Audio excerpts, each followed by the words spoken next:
you should look at a wolf. There are Just if you ask me what a dog-shaped dog is, that's a dog-shaped dog. Okay, well, what about, I don't know, any of your dogs that look nothing like a wolf? Like, I'm just asking, what is moderate? Don't look like wolves. What is moderate? So you asked me, are you going to let me say anything? Or? I don't know. You keep talking over me. I asked you what moderate means. Like a wolf. Dog-shaped dog. Nice angled front, reasonable moderate angulation in the back, straight top line, moderate head, no brachycephaly, no dwarfism.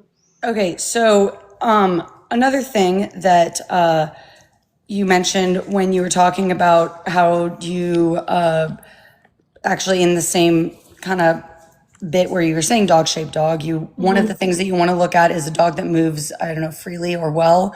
Yes. So one of the problems that I have with that your line of thinking specifically is form follows function. Like that's the myth. Yeah. Ma'am, how is that a myth? It sounds funny to you guys because it's funny because it is just fundamentally incorrect. No, I get it. You think that I'm funny, but I don't think you're funny. I actually think you're kind of a problem. What? I think you're kind of a problem. I don't think that's funny. I'm sure you do. I'm pretty threatening. Yeah. No, you're not. It's all different. It's scary. Babe, the thing is you're not threatening because you are speaking very confidently about things that you're very wrong on. I'm not wrong. I have learned things that you don't know yet, but I'm not wrong.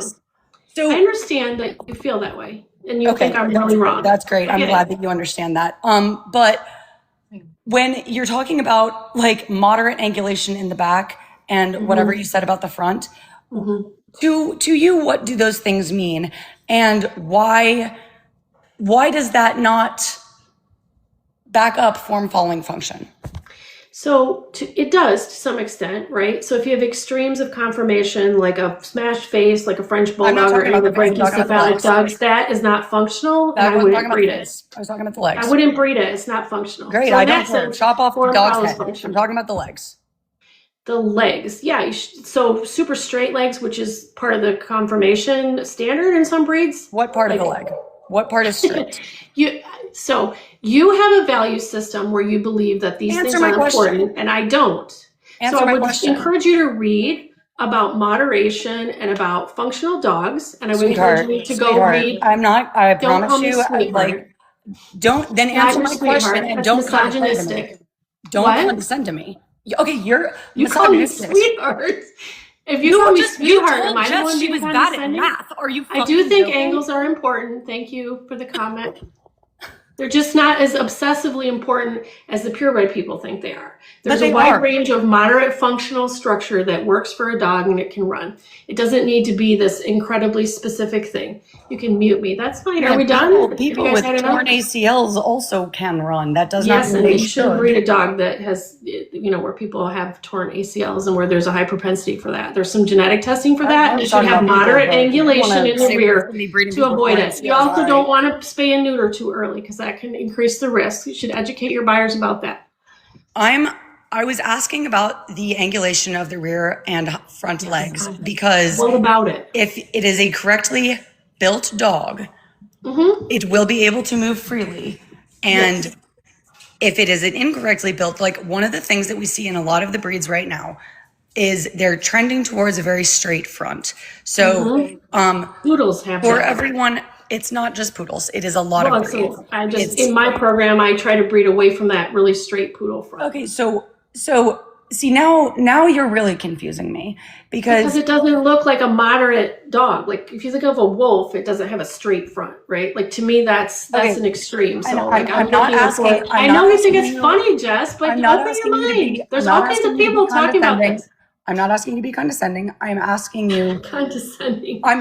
I'm not asking this question to be condescending. I'm asking you for the other people in the chat that may not know. Okay. You don't know the answer. I'll try my best to answer it. What is the question? When you are talking about a straight front that is not moderate, what part of the leg are you talking about?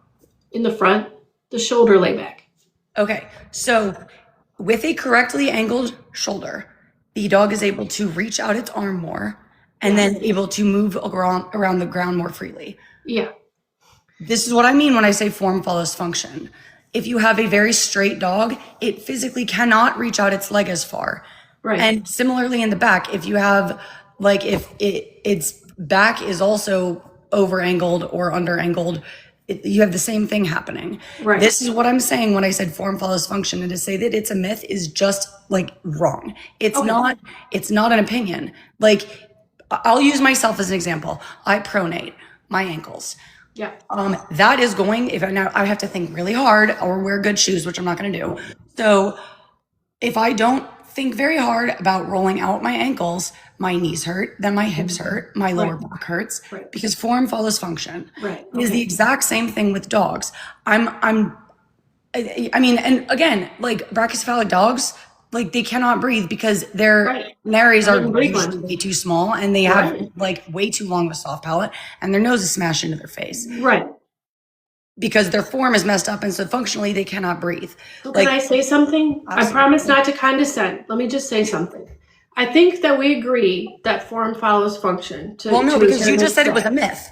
Okay, you're right. I did. And let me clarify, because I hear you and you're picking up on something I said that maybe I was overgeneralizing. Form does follow function. But what I don't believe is that these very specific breed-specific functions are as important as the purebred world says they are. Why? Or not functions, form. So the very specific angulation that's different between, say, a poodle and a sight hound, or a Great Dane and a bulldog, and that all of that is so important that this angulation is specific to this breed, and it has to be this exact way for that dog to be able to herd sheep or do whatever its original function was. I think that a lot of that is a myth. But overall, in general, like, does like functional structure lead to a healthier, happier dog who can move better? Yes, we agree on that. Okay.